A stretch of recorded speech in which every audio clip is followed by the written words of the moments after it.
Du produit de base, c'est-à-dire le lait, la crème fraîche, les œufs, tous les sucres et tous les additifs, mais qui permettent d'avoir cette glace tout à fait, je dirais, fraîche, authentique et surtout le goût du produit. Vous aimez les glaces? Eh bien, ça tombe bien. Vous allez découvrir grâce à nous une nouvelle marque de glace. Ça s'appelle Mystique. Ce sont des glaces artisanales. Pour en parler, le créateur de Mystique, c'est Marc Stickman. Bonjour Marc. Bonjour Cathy. Merci d'être venu. C'est gentil à vous. Voilà, avec des glaces en plus. Voilà, vous allez tout savoir. Donc, vous avez décidé il y a quelques années, en tout cas quand vous avez fait votre aliade, de quitter le monde de la mode. Voilà, exactement. Parce que vous étiez dans la mode, on peut même citer la marque. La marque Carven à l'époque, exactement. Voilà, donc c'est pas n'importe quoi, pour vous lancer dans le food business. Exact. Pourquoi ? Écoutez, la glace, c'est quelque chose qui parle en Israël pour la plupart d'entre nous. Il fait beau toute l'année, on en vend tout le temps. Et surtout, le food business, c'est quelque chose qui touche beaucoup les Israéliens. Ils mangent toute la journée. Et je pense que c'est un produit qui permet justement d'avoir et de donner du plaisir. Les glaces, c'est vrai, on peut en manger été comme hiver. On ne s'en prive pas d'ailleurs. Alors, il y a beaucoup quand même de marques de glace en Israël. Vous avez fait une petite étude de marché avant de vous lancer ? Alors, j'ai fait une petite étude de marché. Il se trouve que quand j'ai commencé, c'était à peu près il y a 2 ans et demi, l'étude. Il y avait 3 Golda sur Tel Aviv. Aujourd'hui, il y en a à peu près une quinzaine. Il y avait quelques acteurs comme Othello, comme Siciliana. Bon, je pensais que j'avais quelque chose à apporter, dans le sens où les glaces que l'on fait sont plus authentiques, avec un goût prononcé et pas très sucré.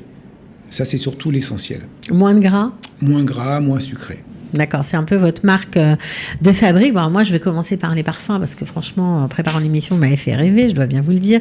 Pistache de Sicile, nougat, miel, fleur d'oranger, zabaillon, chocolat avec des amandes grillées et caramélisées, réglisse, la cassata italienne, caramel, beurre salé, vanille, évidemment de la vanille de Madagascar. Bref, ça a l'air vraiment très très bon et délicieux. C'est vous qui faites tout ? Alors, on fait tout au magasin. On prépare toutes les glaces, on fait les mix, ce qu'on appelle les mix, c'est-à-dire les préparations avant de turbiner la glace. C'est ça qui fait la différence avec la glace industrielle ? Oui, parce qu'on part quand même du produit de base, c'est-à-dire le lait, la crème fraîche, les œufs, tous les sucres et tous les additifs, mais qui permettent d'avoir cette glace tout à fait, je dirais, fraîche, authentique et surtout le goût du produit.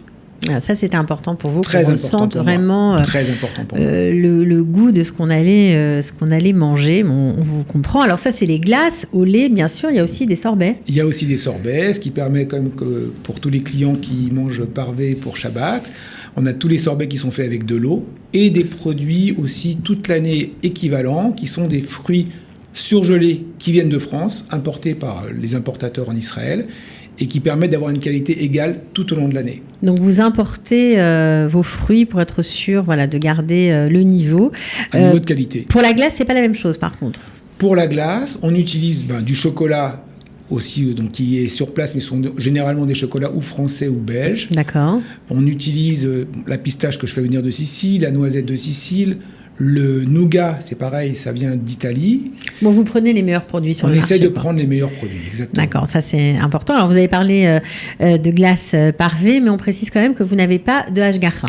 Alors, j'ai pas de Théouda. Effectivement, parce que la boutique est ouverte le samedi, on est à Tel Aviv.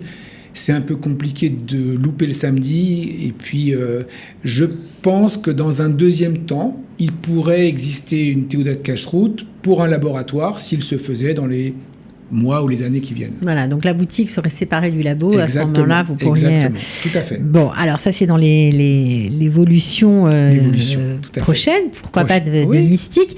Pourquoi vous avez choisi ce type d'emballage ? Parce que c'est vrai qu'a priori, on n'a pas l'impression que c'est de la glace, on a l'impression que c'est des produits de beauté. Alors, déjà, il y a un côté esthétique qui fait peut-être partie de mon historique de la mode. Donc j'ai bien aimé cet emballage. J'ai étudié une marque française et j'ai bien étudié cette marque-là. Elle m'a plu dans ce côté packaging. Ouais. Ces pots de 500 millilitres qui sont donc prêts en congélation et qui sont prêts c'est facile à ranger. C'est très facile à ranger, c'est très facile à emporter. On fait des sacs, comme vous avez pu le constater, des sacs isothermes qui permettent aussi d'emporter la marchandise sans risque. Parce qu'il faut surtout la chaîne du froid. Et j'ai beaucoup aimé donc ce packaging. Bon, alors quand même, vous êtes là parce que vous avez certes lancé votre marque, mais vous l'avez lancée en plein Corona. Alors effectivement, vous avez cumulé en plus après. On a cumulé les petits problèmes, on va dire. La boutique s'est ouverte qu'en fin octobre 2020 parce que on a pris la boutique juste avant le premier confinement. Ensuite, les autorisations de travaux, les travaux ont permis uniquement cette ouverture fin d'année 2020. Début 2021, il y a eu 7 mois de travaux sur Dizengoff pour les voies cyclables, ce qui aujourd'hui donne une avenue très jolie, mais ça nous a un petit peu embêtés. Et sûr. Au mois de mai dernier aussi, nous avons eu les quelques petites roquettes qui sont tombées sur Tel Aviv, comme sur tout Israël. Ouais, donc ça, c'est sûr que le démarrage n'a pas dû être facile. Ça va mieux maintenant ? Moins facile que prévu, mais aujourd'hui, ça va mieux. Depuis mars, l'ouverture des frontières, on a ressenti un petit mieux. Et on va dire que surtout depuis avril-mai, après Chol HaMoed, on va dire que ça a commencé à avoir une meilleure fréquentation. Bon, mais vous n'avez pas baissé les bras. Il ne faut jamais baisser les bras. Ah, vous avez attendu. Il faut attendre, il faut être patient. Savlanout est le mot qu'on apprend ici dès qu'on arrive. Mais surtout, je reste optimiste parce que la qualité de la glace, et ce n'est pas moi qui le dis, ce sont les clients qui reviennent, permettent quand même d'avoir cet optimisme pour la suite. Voilà, donc là on voit un joli pot derrière vous, mais évidemment vous avez aussi la boutique. Elle se trouve où, la boutique ? La boutique se trouve au 138 Dizengoff. Et dans la boutique, il y a des délices glacées qui sont des gâteaux glacés. Il y a plein de choses, quoi. Il y a plein de choses. C'est comme un glacier, on vient, on consomme. Exactement. Donc c'est sympa de le savoir. Et puis bon, le pot n'est pas très cher, 50 shekels les 500 mg. Voilà, millilitres. Tout à fait. Donc c'est pas mal. C'est tout à fait dans le ça reste dans le tarif habituel du marché. Tout à fait. Et c'est plutôt sympa. Donc en tout cas, nous on était contents de vous donner un petit coup de pouce. Merci beaucoup, de vous Cathy. faire connaître. C'est voilà. gentil. On espère que tout ça va évoluer dans le bon sens. Et puis bonne chance pour la suite. Merci beaucoup. À bientôt. À bientôt. Coup de pouce, découvrez le savoir-faire et les idées des entrepreneurs Olim.